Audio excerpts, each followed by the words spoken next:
Hello, welcome back to my channel. It's Coach Natasha giving you your dose of weekly inspiration and motivation, I hope. And if it's your first time on my channel, thank you for being here. Please give me a like and subscribe and share. So I'm going to dive right in. Today I want to talk about after you set these health and wellness goals, it's important to be realistic. People come in hot and heavy when the new year start, and then they want to, okay, let's go back. So at the end of the year, coming towards the end of the year, you have Halloween, you have Thanksgiving, you have Christmas, and a lot of times everybody's eating a lot of sugar. Everything is there in excess. I do it myself. I consume. I'm just like, well, I'm just gonna eat everything that I want to eat because it's that time of year. You're feeling good. The presents are flowing. There's a lot of parties at work. Everyone's celebrating. And so we tend to over consume. Now, the new year comes, and we were saying when January 1st comes, we're going to give up everything. We're going to give up all those things that we indulged in for like 3 or 4 months, or maybe the whole year. And then the beginning of the year, we're just going to start all over and be fresh, right? Or so then after you give up all these things and you're going to start your workout routine and you're going to exercise 6 days a week. Now, one thing I like to tell my clients is when I run my programs is that you should not try to do so many things at once. And what do I mean by that? You come in, you're hot and heavy, you want to give up everything, the salt, the sugar, the fat, the this, the that, and then talking about you're gonna exercise 6 days a week. That's overwhelming for most people. Yes, there are the people who can just say cold turkey, I quit everything and I'm gonna get right into my fitness routine right away. But for a lot of people, including myself, it is important to take things one single step at a time. See what I did there? That's the name of my business. So if you take it in bite-sized chunks, like little pieces, and work on that. And I know a lot of times people don't want to do that because they're thinking they need to get to their goal faster, especially when they set goals of I need to look a certain way or I want to lose X amount of weight by summer, or by spring or whatever. And then they take that on and they think that they're going to accomplish everything that they need to by cutting out everything and creating this schedule for themselves. But the only thing they've created is stress and overwhelm. It is extremely challenging to give up everything all at once. Sometimes I have people come in, or my clients, and everything that they're saying looks good on paper, but the thing about it is you have to be realistic with these goals. Like, you might think you're gonna work out 6 days a week, but you may have things that come up in your life, like maybe you have a family, you have kids, you have a husband, a wife, whatever, you have work. And so now you have to factor in all these other things into the schedule that you claim that you're going to implement this 6 days a week workout. You have to be realistic for yourself. And my idea is that, which not only mine, it's in any situation, you want to do things in small bite-sized chunks. So if your house is in complete disarray and you have to clean your house, and every time you walk through that door you're reminded that you need to clean that house, and you look at it all over, if your eyes take in everything, you feel completely overwhelmed. And then what ends up happening a lot of times, you don't do anything. You're just like, oh, I don't care, it's already messed up. Now if you break that down into smaller size chunks and you say, maybe I'm going to work on my bedroom.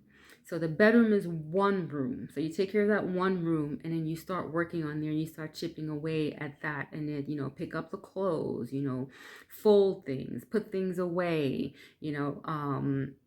whatever you need to do to get that room in order is the same way that you need to approach your health and wellness journey. It is not easy to do a big chunk of things all at once. So maybe if you want to start somewhere, and you want to start with nutrition, because nutrition is something that's extremely important on your health and wellness journey, far more important than actual fitness if you're talking about like weight loss. So you want to focus on your nutrition. Okay, so what do you need to do? What things you need to remove from your everyday diet? What changes do you need to make? What habits do you need to incorporate? A habit you may need to incorporate is meal prep. You may want to, like, if you start on Sunday or whatever day, get all your meals together for the week. That way you don't have to think about what you need to eat or when you need to eat it. Everything is just all prepped and ready for you, all in one place, because you already took care of that. And then maybe at that point, after you get the meal habits in line that you want to incorporate, okay, the fitness. So instead of saying I'm going to go to a gym 6 days a week and set the bar so high, and then you feel like a failure when you only went one day, you set the bar a little bit lower. Maybe you say 2 days. I'm going to work out 2 days a week, or do something that's doable and manageable for your schedule. So maybe you can't go to the gym 6 days a week. I'm not a gym person per se. So I try to find things that's maybe outside of that, like walking. And so when I go to work, if you have a job like me, I have an office job, I sit on my butt all day long. So I tell myself, I'm going to walk. I'm going to find some time, spaces to walk. If you live in those places where you have to drive everywhere, it may be a little bit more challenging. Like, I live in New York City, but even so, in New York City, you can find ways around walking too much. You can take every train or bus as close to your location as possible and walk as little as possible. So for me, what I do is I get off early off of the train, so earlier than my stop, and then I walk more. So I know that I have to allow myself more time in the morning. So I leave earlier, I get up earlier so that I can have that time to do some extra walking. So that's planning ahead, right? Or lunchtime. So lunchtime, I usually eat at my desk, and then I also, a little bit later, I'll go for a walk. And so you have to find these little spaces and moments to get a little bit and work it that way. So now, if you already started your meal prep and then you find opportunities to, like, walk, then now you're doing both things at the same time, but not big and heavy. Now I'm going to the gym and I'm lifting, I'm doing all this stuff, and I'm taking 16 classes for the week. You need to do it piece by piece. And maybe if doing exercise and eating healthy at the same time is too much for you, pick one. I'm going to start walking. And it's motivating. And then celebrate that, not with cake, but celebrate those wins that you get. So it's a little bit, I walk a little bit every day. Maybe today I walk a mile, or I set a timer for like 10 minutes. I walk 10 minutes, and then as time goes on, I increase that. So if you focus on one thing, you're focusing on walking, the fitness, and then you incorporate later the food aspect. But either way, don't do too much at one time, because again, people tend to quit. So a lot of times we have this saying in our culture whereby just like, go big or go home, go big or go home.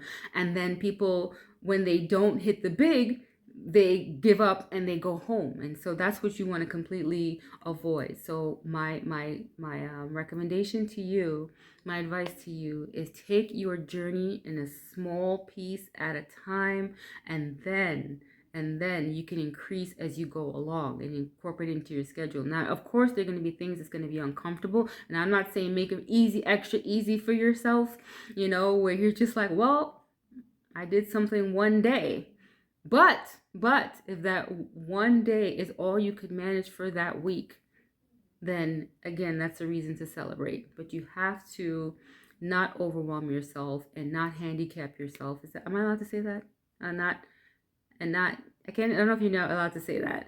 So not mess yourself up from the beginning of your journey before you even get started by overwhelming in your head. Because sometimes, again, people get in their head and it becomes too much and they don't do it, and they think about it and they think about it. And the more they think about it, the more they become stressed out, and the more they don't do what they say they want to do. And you can really apply that across any area of life. So my advice to you is to take everything one single step at a time, small chunks, work on that, and then grow from there. Okay, so I hope that was some kind of help for you today. Have an amazing week, and God bless you. Take care.